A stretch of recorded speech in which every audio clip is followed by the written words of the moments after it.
17 वर्षांपासून रखडलेल्या गोवा हायवेसाठी पुन्हा नवीन डेडलाईन।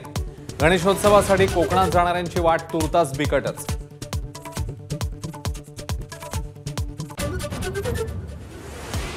मुख्यमंत्री लाडकी बहीण योजनेवर अर्थ विभागाने आक्षेप घेतल्याची चर्चा। महायुतीतल्या अनेक नेत्यांची टीका।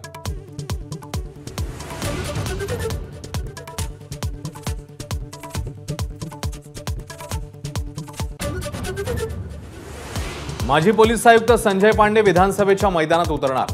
वर्सोवा विधानसभा मतदारसंघातून निवडणूक लढवण्यासाठी इच्छुक।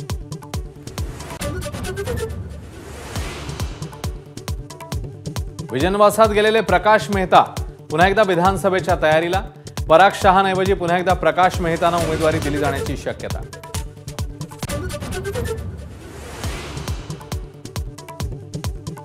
सहा वेळा लोकसभा निवडणूक लढवलेले चंद्रकांत खैरे आता विधानसभा निवडणूक लढवण्यासाठी तयार। संभाजीनगर पश्चिम मतदारसंघातून संजय शिरसाट यांना देणार आव्हान।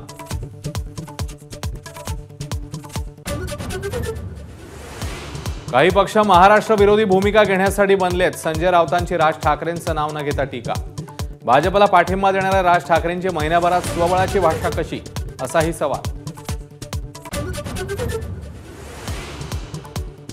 पूजा खेडकर प्रकरणी पिंपरी पालिकेच्या आयुक्तांकडून वैद्यकीय विभागाच्या सर्व प्रमुखांची चौकशी सुरू। एबीपी माझाने पोलखोल करतात आयुक्तांना जाग।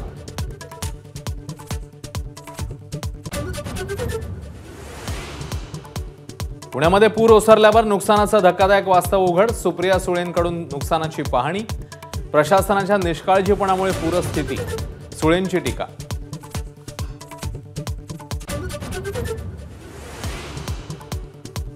सांगलीच्या वाळवा तालुक्यातील कणेगाव भरतवाडी गावाला वारणा नदीच्या पाण्याचा विळखा। गावकऱ्यांचं सुरक्षित स्थळी स्थलांतर।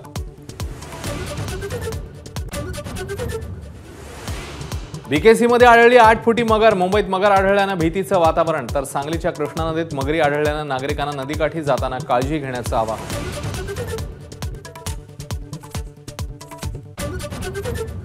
रील्ससाठी बिबट्याच्या पिंजऱ्यामध्ये हात तर कोल्ह्याचे मोजले दात। आगाऊपणा करणाऱ्या तरुणावर कारवाईची टांगती तलवार। एबीपी माझा, उघडा डोळे बघा नीट।